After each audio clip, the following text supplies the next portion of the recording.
serviteur, le pasteur Anan Richa, pour qu'il puisse vous conduire dans le culte. Soyez bénis dans le nom de notre Seigneur Jésus-Christ. Alléluia.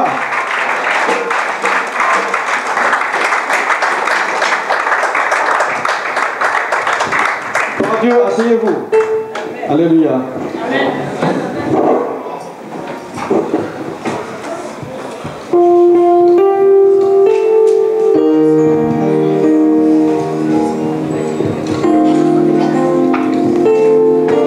Alléluia.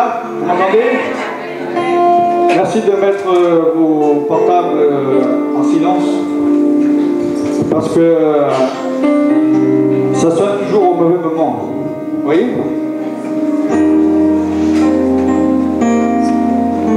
Donc ceux qui n'étaient pas là hier, j'espère que vous serez là demain. Comme j'ai dit hier, le Seigneur, souvent quand on fait un programme, il divise ce qu'il a à faire. Et chaque jour, il y a quelque chose de particulier. Ce que Dieu a fait hier, il ne va pas le faire aujourd'hui. Il va faire autre chose, il va faire quelque chose de nouveau. Ce qu'il va faire aujourd'hui, il ne va pas le faire demain. Et si vous manquez une partie, peut-être vous vous dites pourquoi je reçois qu'une partie de ma guérison, de ma délivrance, de mon enseignement. Mais si tu ne viens qu'en partie, tu ne recevras qu'en partie.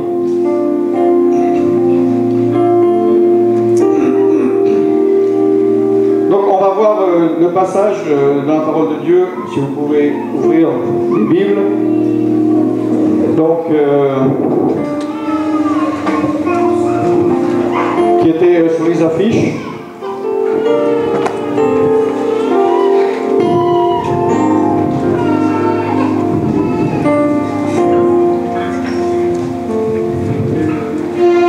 Qui est Évangile de Matthieu, chapitre 15, verset 13.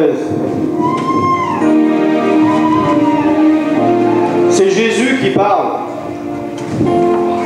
Il dit: toute plante qui n'a pas été plantée, toute plante que n'a pas planté mon Père Céleste sera déracinée.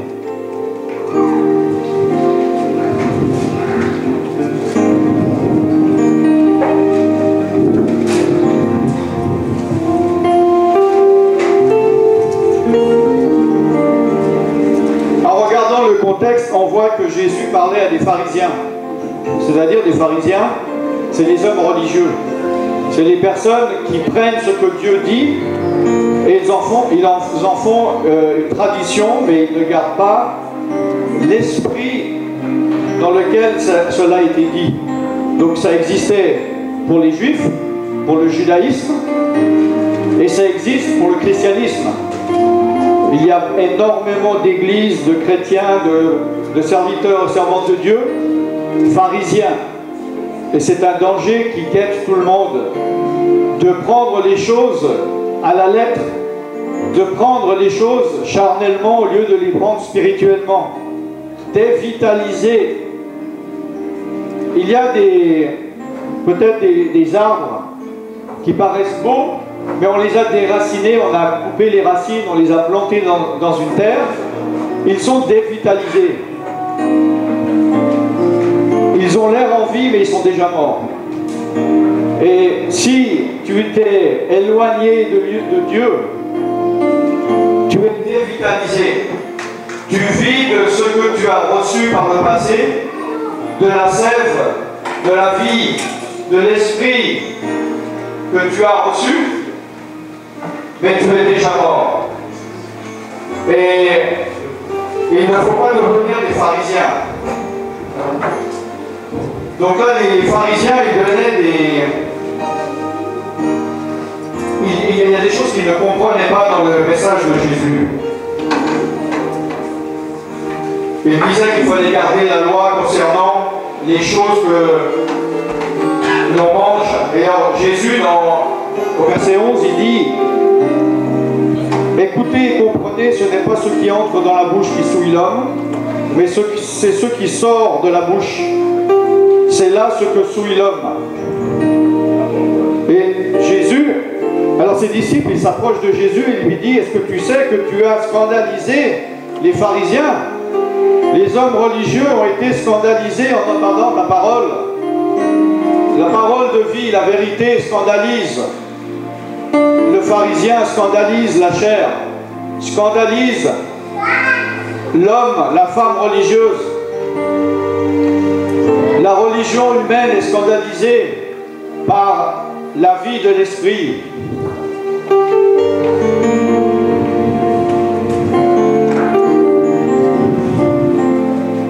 Et c'est là où Jésus a dit, toute plante que mon Père Céleste n'a pas plantée sera déracinée. Laissez-les, laissez ces pharisiens, laissez ces religieux qui, par leur tradition qu'ils ont créée eux-mêmes, dénigrent la puissance de Dieu, annulent la puissance de Dieu. Laissez-les, ce sont des aveugles, conducteurs d'aveugles. Et si un aveugle conduit un aveugle, ils tomberont tous deux dans une fosse.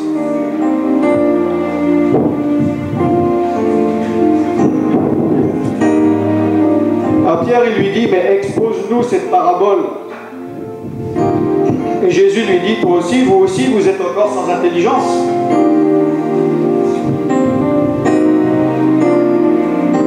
Et il dit, ce ne sont pas les choses qui rentrent dans le ventre et qui passent ensuite dans le lieu secret, mais les choses qui sortent de la bouche viennent du cœur.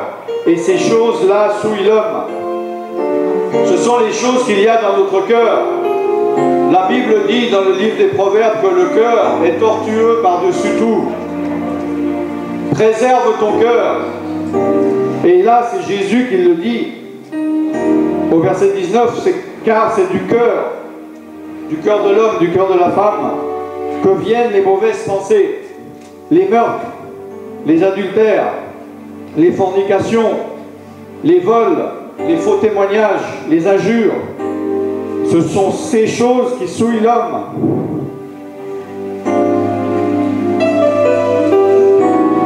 Au niveau de la délivrance, c'est important de comprendre ça, car il y a des personnes qui n'ont pas compris les principes bibliques et ils attribuent tous les problèmes qu'ils ont à des démons. Et ils disent, les problèmes dans lesquels je suis viennent de démons. Ma vie est en problème, j'ai des problèmes dans ma famille, j'ai des problèmes financiers, j'ai des problèmes sentimentaux, j'ai des problèmes spirituels, j'ai des problèmes sociaux. Tout ça, c'est un démon qui m'embête. Donc, chassez-moi ce démon qui dérange ma vie et toute ma vie va revenir en ordre et tout va aller bien. Mais là, Jésus, il ne dit pas, ce sont de la part des démons que viennent les mauvaises pensées. Il ne dit pas, les meurtres viennent des démons. Il ne dit pas, les adultères viennent des démons. Il ne dit pas, les fornications viennent des démons. Il ne dit pas, les vols viennent de démons, les faux témoignages viennent de démons, les injures viennent des démons. Il dit, c'est du cœur. On n'a pas besoin de démons pour pécher. Vous comprenez? Si maintenant on liait le diable et les démons pendant 10 jours et qu'il n'y aurait plus de démons, est-ce que vous pensez que la terre irait mieux? Ça irait peut-être un peu mieux. Mais est-ce que vous pensez que tout d'un coup, plus personne va voler, plus personne va injurier, plus personne va mentir, plus personne va être adultère, fornicateur, plus personne ne va être injurieux? Non, car notre nature a été corrompue et atteinte par le péché. La mort est rentrée en nous le jour où l'esprit de vie est sorti de nous. Dieu a créé l'homme et il a insufflé dans ses narines, il est devenu une âme vivante. Il a insufflé son esprit, l'esprit de vie. Mais un jour, Dieu a retiré l'esprit de vie. Et c'était ça la conséquence du péché, car Dieu a dit à Adam, Si tu pèches, si tu désobéis, tu mourras. C'est-à-dire, la vie sortira de toi. L'esprit de vie sortira de toi. Donc la délivrance, je vois trop de personnes. Et je vois des personnes du monde entier. Donc je ne suis pas en train de parler de personnes qui auraient une certaine mentalité parce qu'ils viennent d'un continent et que je suis spécialisé de l'Europe, de l'Asie ou de l'Afrique, ou que je m'occupe que d'un pays et je suis spécialisé du Congo ou de la France, ou que je suis spécialisé des hommes ou des femmes, ou spécialisé d'un village ou d'une tribu. Et je dis, je connais bien une catégorie d'êtres humains. Il y a des gens du monde entier qui me contactent. Et je vois que l'être humain est partout pareil. Malgré les cultures différentes.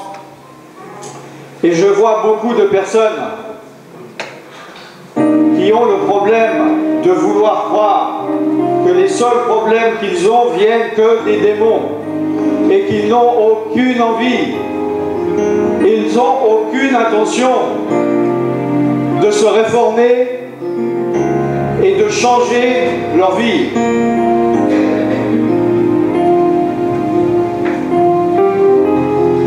Et c'est pour ça que les personnes, beaucoup de personnes, n'arrivent pas à atteindre leur délivrance, à être délivrées.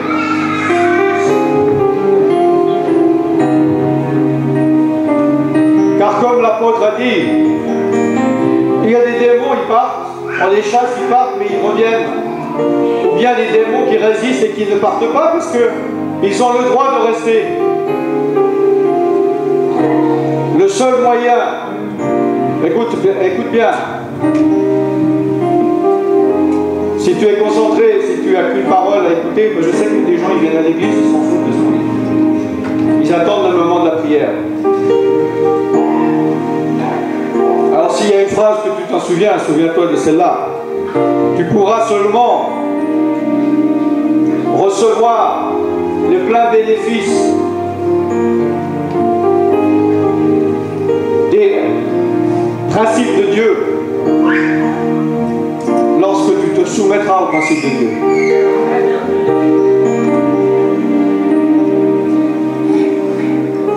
Mais il y a un autre principe qui est vrai. Si tu te plies à tes propres principes, tu recevras les conséquences de tes propres principes. La parole de Dieu dit que Dieu a créé l'homme droit, mais que l'homme a cherché beaucoup de détours. Et la voie de l'homme à la fin, c'est la mort. La voie de la chair, c'est la mort. La voie du péché, c'est la mort. Le problème majeur dans la délivrance, ce ne sont pas les démons. Les démons, c'est un détail. Les démons, ils sont vaincus. Les démons, c'est comme de la paille avec du vent, ça part au vent. C'est pas le problème des démons. Les démons ont été vaincus sur la croix de Golgotha. C'est pas les démons. Le problème, c'est pas Dieu. Le problème, c'est pas que tu n'as pas trouvé la bonne église, le bon serviteur ou servante de Dieu.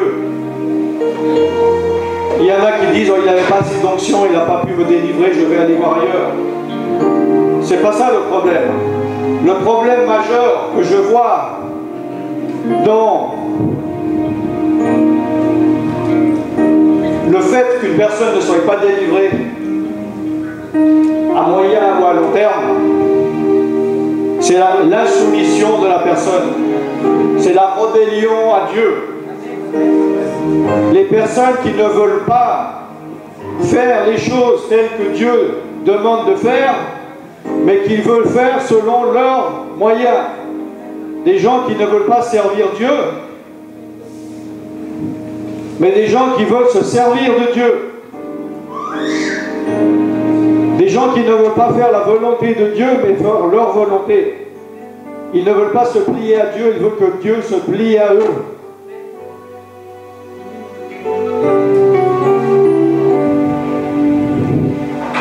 Alors ils rentrent sur un mur et ils se cassent la tête.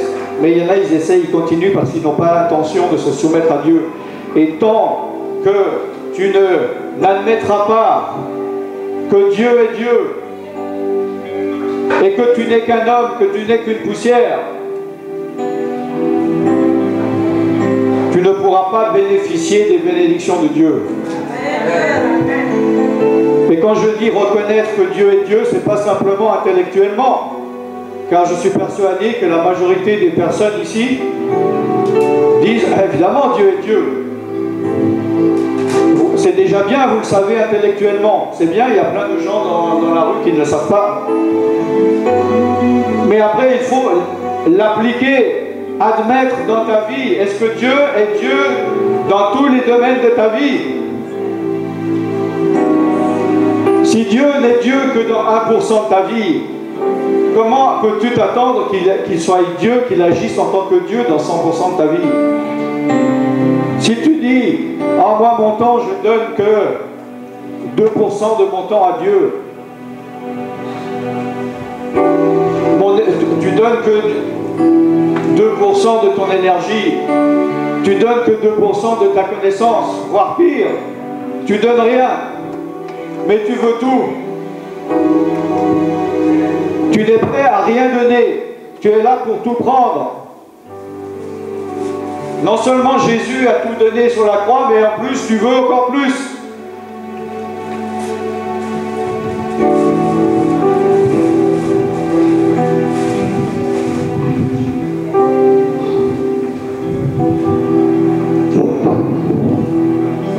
On connaît tous la parabole de la semence. C'est la plus simple, mais c'est la plus profonde, c'est la fondamentale, car Jésus a dit, si tu ne comprends pas cette parabole, tu ne comprendras jamais rien d'autre. C'est Jésus qui le dit. Alors Jésus, dans Matthieu 13, il donne cette parabole, et ensuite au verset 24, il dit, je vais vous donner une autre parabole. Matthieu 13. Vous pourrez lire chez vous avant le début du chapitre, c'est la parabole du semeur. Et au verset 24, il propose une autre parabole. Et il parle du royaume des cieux. Il dit que le royaume des cieux est semblable à un homme qui a semé une bonne semence dans son champ. Mais pendant que les gens dormaient, son ennemi vint. Et il sema de l'ivraie parmi le blé et s'en alla. Et lorsque l'herbe eut poussé et donné du fruit, l'ivraie parut aussi. Et les serviteurs du maître de la maison vinrent lui dire, Seigneur, je ne comprends rien, c'est incompréhensible. N'as-tu pas semé une bonne semence dans ton champ? Comment est-ce possible? D'où vient donc qu'il y a de l'ivraie? Ce n'est pas possible. Et le maître y répondit, c'est un ennemi qui a fait cela. Et les serviteurs lui dirent, veux-tu que nous allions l'arracher? Et il dit, non, de peur qu'en arrachant l'ivraie, vous ne déraciniez en même temps le blé. Laissez croître ensemble, l'un et l'autre, jusqu'à la moisson. Et à l'époque de la moisson, je dirai au moissonneur, arrachez d'abord l'ivraie, et liez-la en gerbe pour la brûler, mais amassez le blé dans mon grenier. Amen. Amen. L'ivraie, là il parle, bon on parle de blé, c'est sûrement du blé dont il parle, il y avait en Palestine. Et il y a une autre plante que là il est parlé d'ivraie. Le vrai nom en français, c'est technique, c'est tara. C'est une pousse qui a exactement les mêmes caractéristiques visuelles que le blé. C'est-à-dire à l'œil nu, quand ça pousse, personne ne peut voir la différence. C'est exactement la même forme, c'est la même couleur. C'est uniquement quand ça arrive à un certain point de développement, quand les œillets commencent à sortir, qu'on voit une différence. Et là, à ce moment-là, c'est trop tard. Parce qu'elles sont déjà bien enracinées, et les racines se mélangent avec les racines du blé.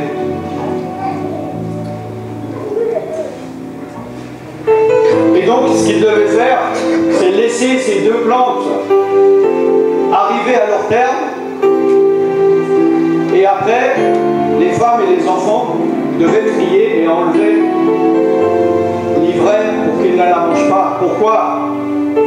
Parce que c'est une mauvaise herbe. Elle est digeste, elle est mangeable, mais elle crée des problèmes. Elle n'est pas aussi digeste que le blé. Elle a une particularité, c'est elle endort les personnes. D'accord?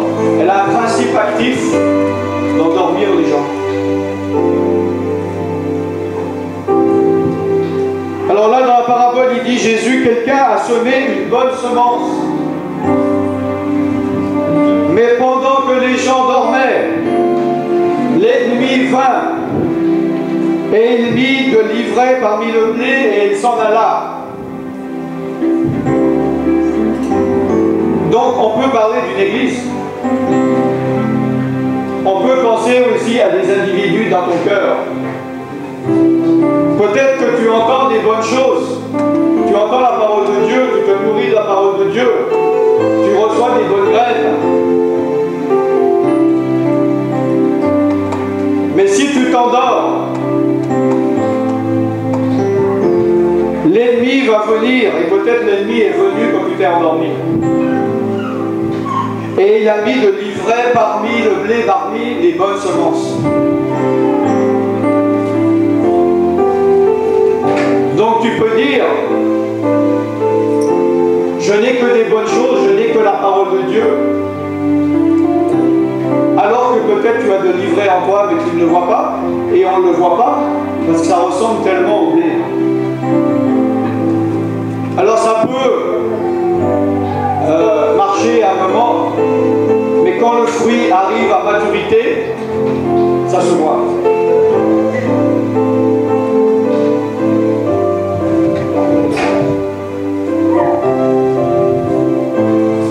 C'est pour ça qu'il est dit au verset 26, lorsque l'herbe eut poussé et donné du fruit, l'ivraie parut aussi. C'est à ce moment-là, quand c'était pleinement développé, qu'ils ont vu que le fruit ou la fleur n'était pas la même.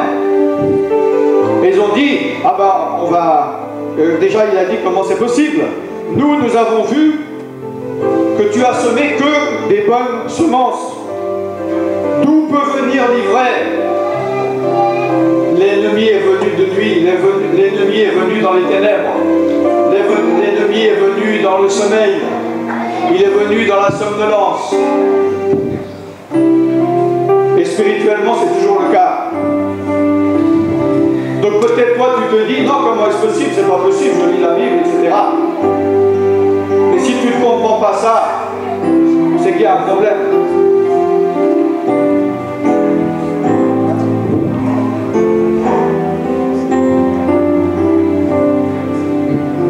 Un serviteur, ils disent, est-ce que tu veux que nous l'arrachions? Et il a dit non. De peur qu'en arrachant l'ivraie, vous ne déraciniez en même temps le blé. Il y a un moment donné, lorsqu'on laisse croître la bonne semence avec la mauvaise semence, il est très difficile de différencier le bien du mal. Et il est très difficile de l'arracher. On ne sait plus où est le commencement de la fin, on ne sait plus où c'est. Il y a un démon, il y a la personnalité qui crée un problème.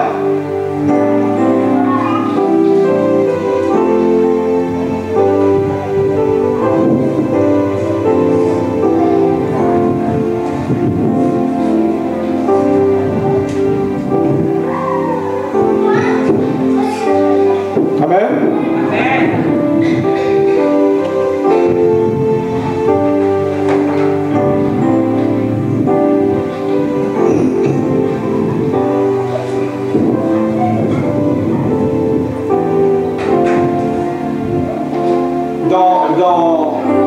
Donc la parabole de la semence est aussi dans Luc, dans Luc 8, c'est la même parabole que dans Matthieu 13. au verset 12, il donne l'exemple, parce qu'il y a, je ne peux pas raconter la parabole, je pense que vous la connaissez tous.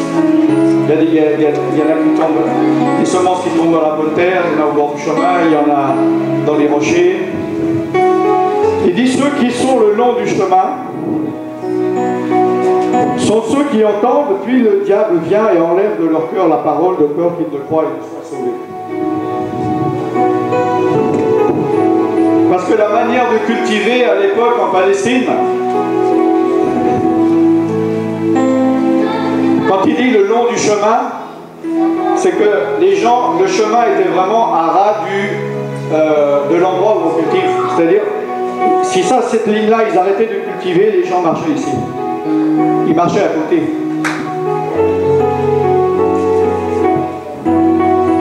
Et là, il est dit, ceux qui sont le long du chemin, ce sont ceux qui entendent. Et le diable vient et enlève de leur cœur. Ça veut dire que ce sont des personnes dont la parole de Dieu a été semée dans leur cœur. Ce ne sont pas des gens qui n'ont pas entendu. Ce sont des gens qui entendent et maintenant, tu as entendu avant ce que l'apôtre Boaz a dit. Tu as entendu. Là, tu entends ce que je dis. Et peut-être même l'enseignement que l'Esprit de Dieu a fait dans ton cœur hier et maintenant et aujourd'hui, et peut-être cette nuit, et peut-être ce soir. Tu l'entends. Ça veut dire qu'il vient dans ton cœur. Mais le diable vient et enlève immédiatement la parole de leur cœur. De peur qu'ils ne croient et qu'ils soient sauvés. C'est-à-dire, si tu entends la parole de Dieu, jour après jour, semaine après semaine, année après année, il se peut qu'elle ne porte pas de fruits dans ta vie, parce que tu ne veux pas t'y soumettre, ou parce que tu ne veux pas la mettre en pratique, parce que tu te laisses avoir par ta nature, par le diable, et tu te laisses endormir, et tu te fais voler ce que Dieu te donne. Tu te fais guérir, et tu te fais voler ta guérison, tu te fais délivrer, et tu te fais voler ta délivrance. Tu reçois une bénédiction et tu te la fais voler. Et tu dis, oh, pauvre victime que je suis, le diable est vraiment méchant. Oui, le diable est méchant. Mais si toi, tu es soumis à Dieu, le diable ne peut rien te voler. Le diable ne peut voler que ce que tu lui laisses voler. Si tu remplis les conditions que Dieu a établies, le diable ne pourra pas te voler ce que tu as reçu. Il essaiera, mais tu combattras. Et tu garderas ce que Dieu t'a donné.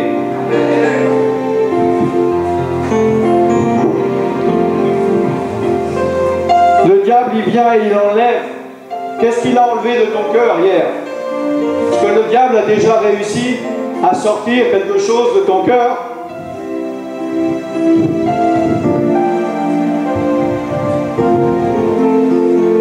Pourquoi est-ce que le diable sème de l'ivraie? Pourquoi le diable arrache la bonne semence? De peur qu'il ne croie et ne soit sauvé. De peur que la parole de Dieu soit effective dans ta vie.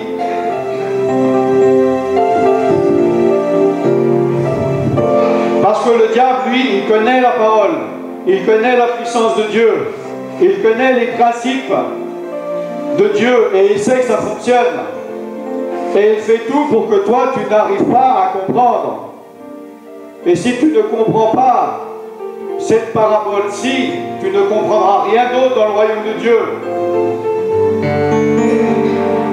Si tu ne comprends pas que 1 plus 1, ça fait 2, Comment veux-tu comprendre que 10 plus 10, ça fait 20?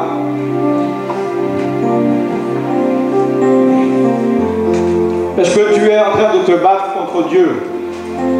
Est-ce que tu es en train de résister à Dieu? Es-tu en train de résister à l'Esprit de Dieu? L'Esprit de Dieu convainc. C'est dit la parole de Dieu ou pas?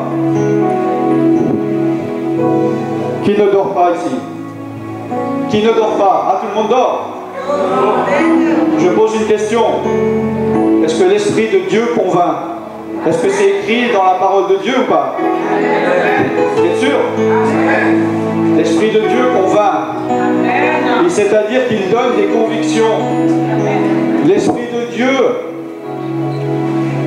ne force pas.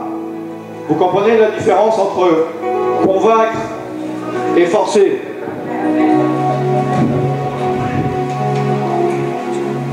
Moi j'ai fait beaucoup de ventes.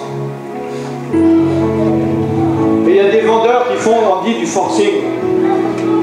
Ils forcent, ils arrivent à te vendre quelque chose. Que 5 minutes après qu'ils soient partis, tu te dis, mais pourquoi j'ai acheté ça? J'en ai pas besoin, j'ai pas d'argent pour acheter, mais j'ai réussi à je l'ai acheté. Parce qu'il a fait du forcing, il t'a forcé. Ça, c'est les démons qui forcent. Un bon vendeur, il te convainc. Et c'est pas toi, c'est pas le vendeur qui te force d'acheter, c'est toi qui dis, j'ai compris, je veux ça, j'insiste, vends-le-moi. L'Esprit de Dieu convainc. Les démons, les esprits mauvais forcent. Donc, écoute-moi bien. Celui qui écoute, celui qui a des oreilles, qui veut entendre une deuxième chose, qu'il l'entende. Et ceux qui dorment, continuent à dormir.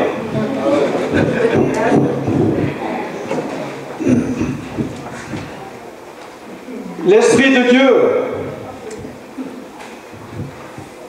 convainc et ne force pas, ce qui veut dire qu'il va te montrer quelque chose, il va te parler une fois. Et toi peut-être tu ne vas pas écouter, tu ne vas peut-être pas comprendre, peut-être tu t'en fous, peut-être tu méprises, peu importe la réaction, bref, tu n'écoutes pas l'Esprit de Dieu.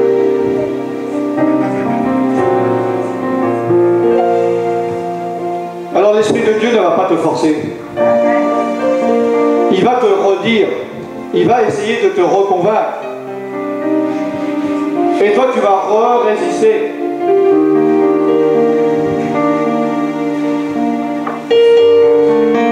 L'Esprit de Dieu va revenir une troisième fois.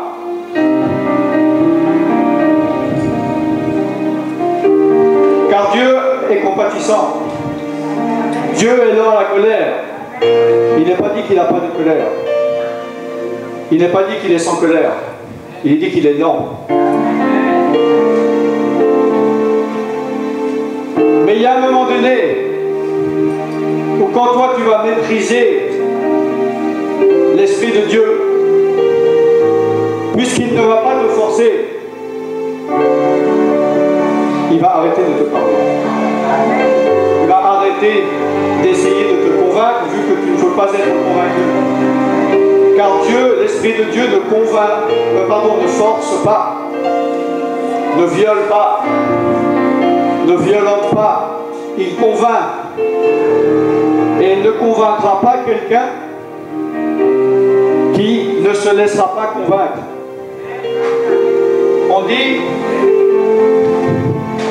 je ne sais pas si vous avez déjà entendu, il n'y a pas plus sourd que celui qui veut pas entendre. Il n'y a pas plus sourd que celui qui ne veut pas entendre. Hein? Ça vous est arrivé de tomber sur quelqu'un, ou peut-être c'est vous-même, je ne sais pas.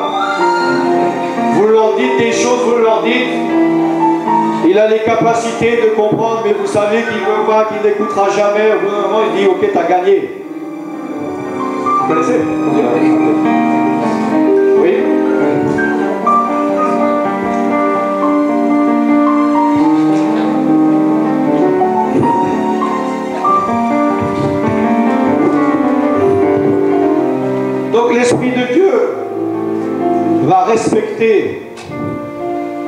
ta décision ou ta non-décision. Dieu respecte. Si tu veux griller dans le lac de feu pour l'éternité, Dieu va te laisser aller. Si tu veux être maudit, Dieu va te laisser. Va permettre, c'est toi qui décides. Si tu veux être béni, tu seras béni. Si tu veux être maudit, tu seras maudit. C'est la parole de Dieu qui le dit. Dans Deutéronome 30, il est dit, voici je mets devant toi la vie et la mort, la bénédiction et la malédiction. Choisis la vie et vis, ou choisis la mort et mort. Choisis la bénédiction et sois béni, ou choisis la malédiction et sois maudit. La bénédiction est à portée de main. Elle n'est pas dans les cieux, elle n'est pas de l'autre côté de la mer, elle est dans ton cœur, elle est dans ta bouche. Jésus-Christ a été maudit pour toi. La colère de Dieu est tombée sur lui. Tu as le droit d'être béni, mais tu as le droit d'être maudit.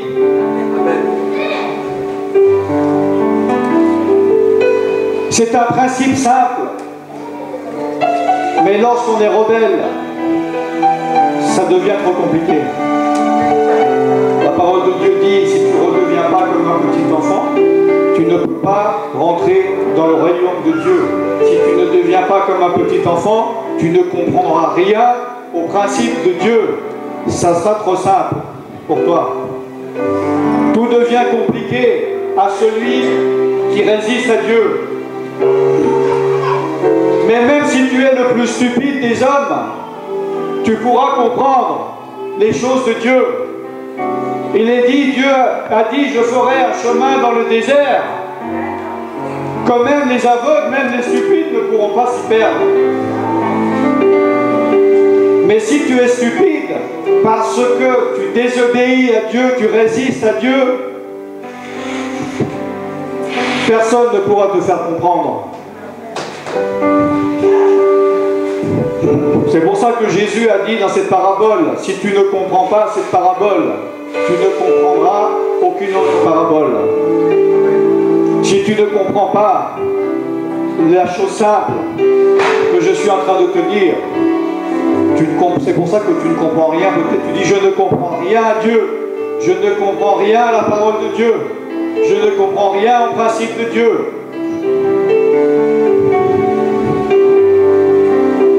Comprendre, c'est bien.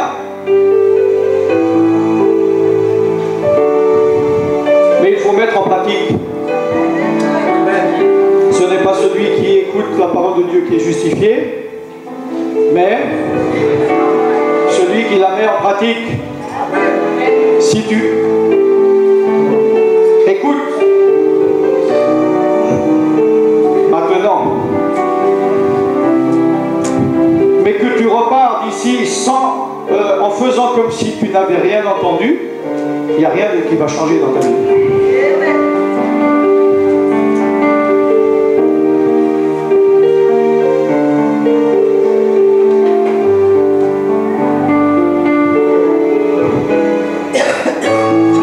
Donc il se peut que dans ta vie, tu sois à un stade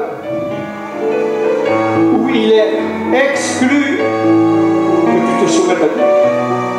Tu n'en es peut-être pas là.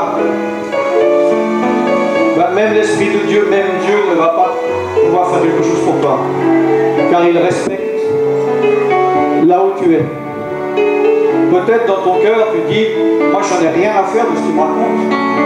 Je veux être délivré, je veux être guéri.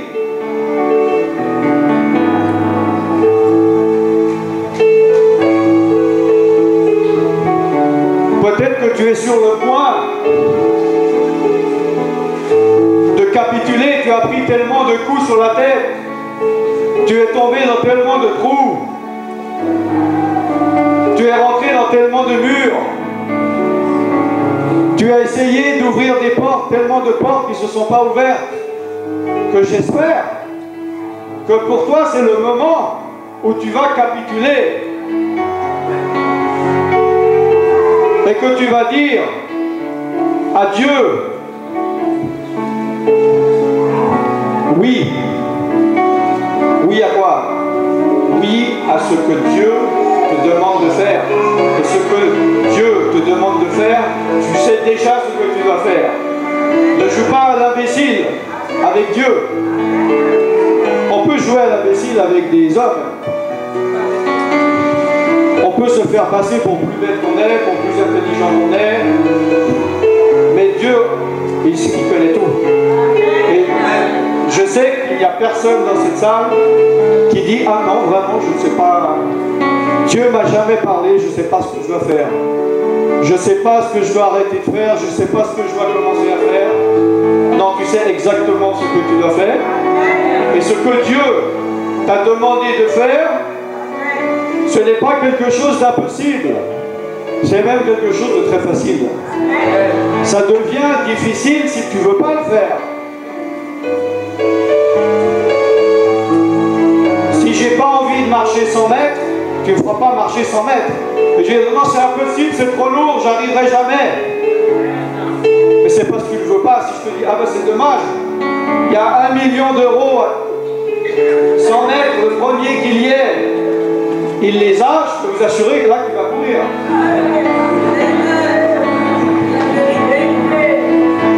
Donc c'est une question qui est dans ton cœur. La solution, écoute-moi, une troisième chose pour ceux qui sont toujours réveillés. La solution à ton problème,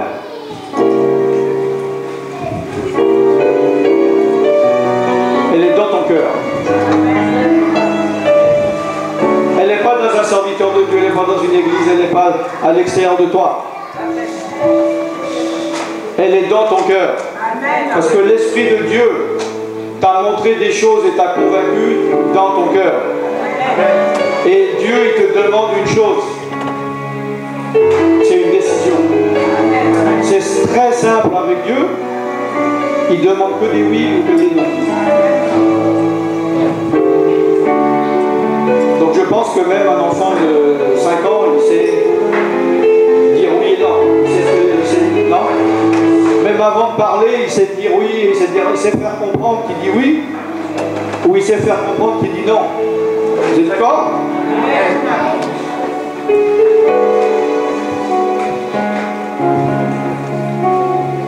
Donc tu sais ce que tu dois faire, tu sais à quoi tu dois dire oui, tu sais à quoi tu dois dire non. Es-tu, et j'espère pour toi, prêt? Es-tu mûr? Est-ce le moment de la récolte pour toi? Est-ce que tu as compris que ça ne sert à rien de résister à Dieu? As-tu compris ou pas encore? Que ça ne sert à rien de combattre Dieu que tu vas perdre? As-tu compris ou pas encore qu'en faisant selon tes principes et non les principes de Dieu, tu n'arriveras à rien? J'espère pour toi. Parce que sinon, ce qu'on fait ne sert à rien, comme je dis. Moi, si Dieu me dirait, par exemple, quand on fait une réunion comme ça, ok, genre, on organise, l'apôtre Boaz me dit, ok, venez à Paris, de telle date à telle date. Si je venais à Dieu en disant, Seigneur, est-ce qu'il y a des personnes, mais une, dont c'est le temps, et qui va dire oui, je dirais à l'apôtre, ok, je viens. Mais si Dieu me dit, non, il n'y a personne, personne n'est prêt. Moi je dis à l'apôtre Boaz, j'ai autre chose à faire de plus important. J'ai pas de temps à perdre.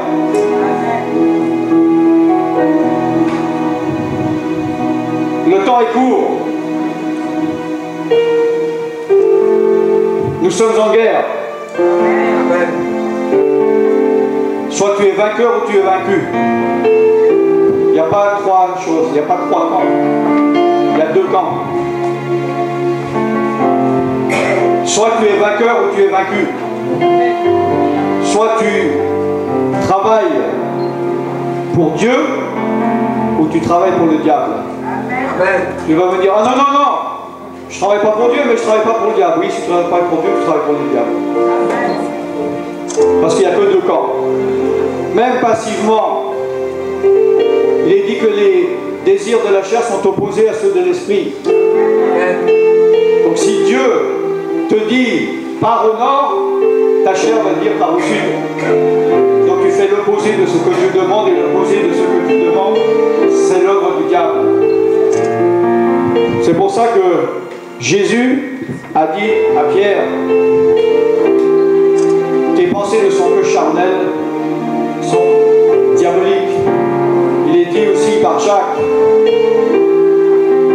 la sagesse charnelle est diabolique.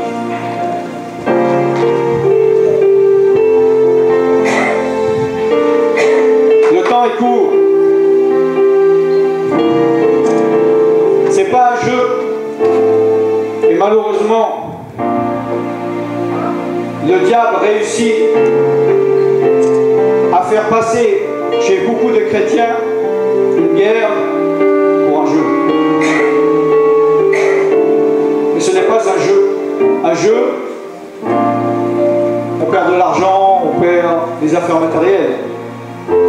Une guerre, on perd des vies. Et là, on ne parle pas que de vie humaine, physique, mais des âmes éternelles. Nous sommes dans un enjeu éternel, d'éternité.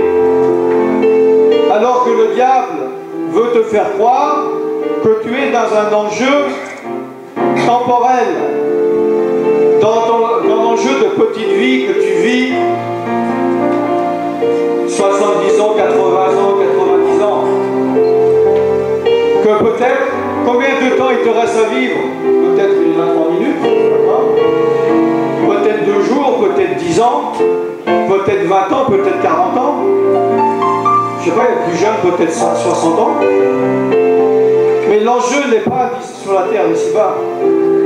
L'enjeu, ce n'est pas ta vie, ta petite vie. Comme je le dis souvent, le centre du royaume de Dieu, ce n'est pas toi.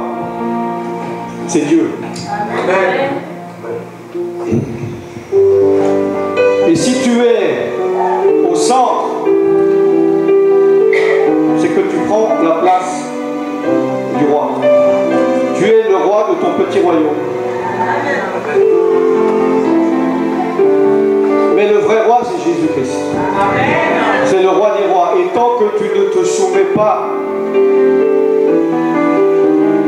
à ton roi, ne t'attends pas à bénéficier des avantages de son royaume. Quand tu es en dehors de ton pays, même si ce n'est pas un royaume, tu n'as plus les droits que tu as lorsque tu es dans ton pays.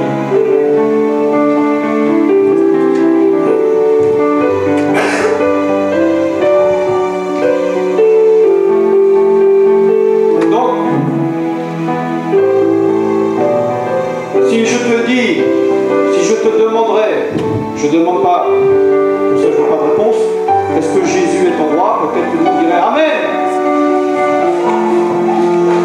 Mais Jésus, lui, le roi, il sait qui l'a vraiment mis sur le trône et qui en a vraiment fait son roi. Et toi, tu le sais. Comme je le dis, tu peux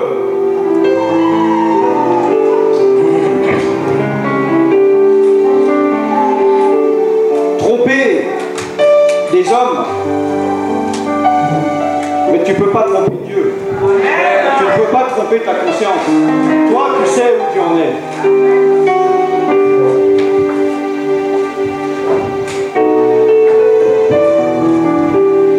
Donc, on va fermer les yeux. Chacun va se mettre devant Dieu. Ce que je demande aussi, on l'a déjà dit hier, si on prie après qu'il y a des manifestations, ne regardez pas. Si vous voulez voir quelque chose, allez sur internet, c'est rempli de vidéos.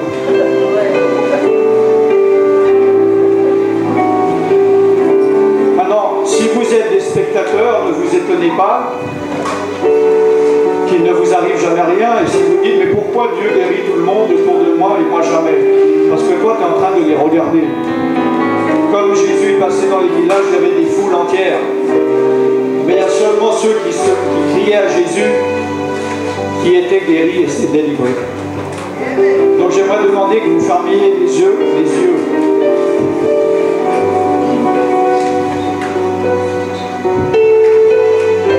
Comme je dis, si vous, à moins que vous soyez là par hasard, si vous n'avez pas confiance dans ce que je vous dis, il faut rentrer chez vous. D'accord? Si vous pensez que je peux faire un peu quelque chose pour vous, faites ce que je dis. Sinon, qu'est-ce que vous faites là? Je ne comprends pas les gens qui viennent en spectateur regarder.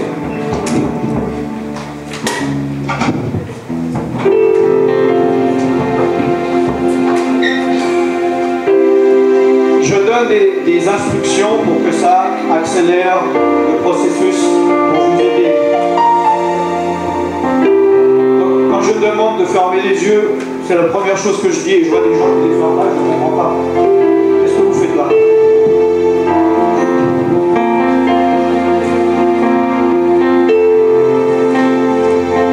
Comment vous voulez arriver au deuxième étage de la maison si vous refusez de monter au premier? Mets-toi devant ton Dieu. Je sais ce que j'ai dit. Je ne sais pas ce que l'Esprit de Dieu vous a dit. Et toi, tu sais ce que l'Esprit de Dieu t'a dit. J'aimerais que dans ton cœur,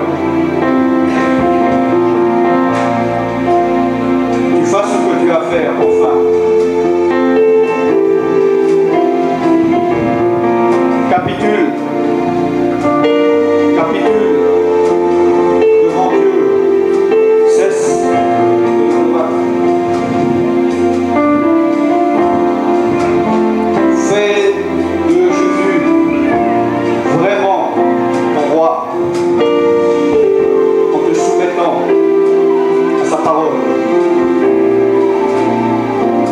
Mets ta vie en ordre maintenant dans ton cœur. Confesse tes péchés, délie les choses qu'il y a à délier, lis les choses qu'il y a à lier, fais-le. Ne dis pas, je ferai ça en sortant, et tu ne le feras pas. Ne fais pas de vœux.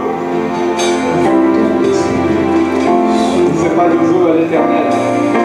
Si tu n'as pas l'intention ou la capacité de faire ce vœu, mieux vaut ne pas faire de vœu que d'en faire un et de ne pas l'accomplir. Ne prends pas des promesses à la légère.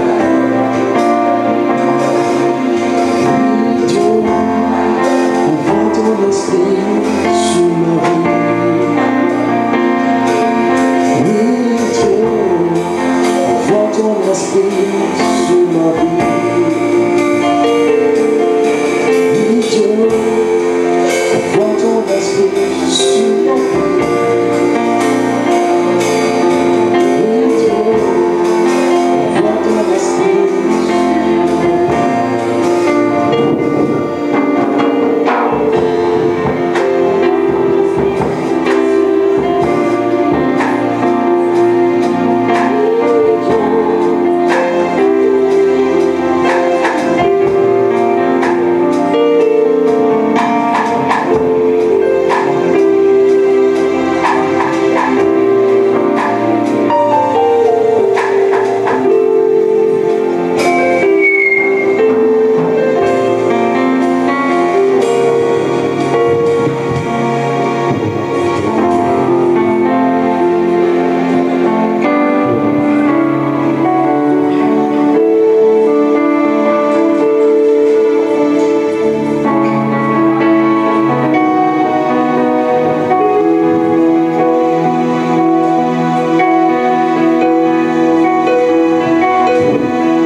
Amen.